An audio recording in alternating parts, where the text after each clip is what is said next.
Hey everyone, welcome to TCB. In this tutorial, we will be seeing how we can create the points inside the Tekla structure. So before getting ahead into the main topic, we need to understand what is the requirement to create the point.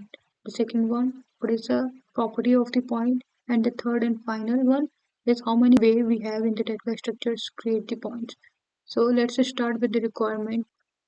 So where we have the grid and the members, it's very easy for a modeler to place the member easily. Suppose here I have the beams already placed.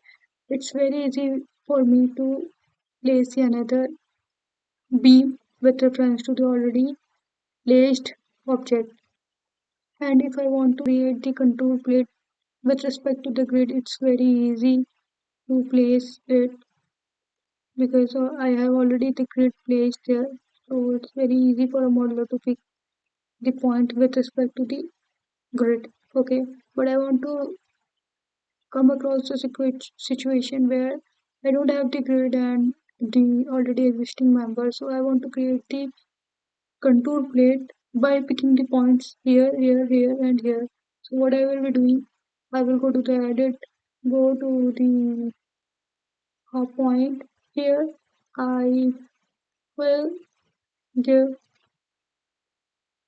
this one. So in between, I will get one point.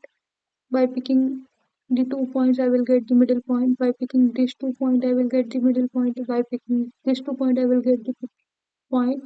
And because I already got one reference, so creating the contour plate by picking this point is easier.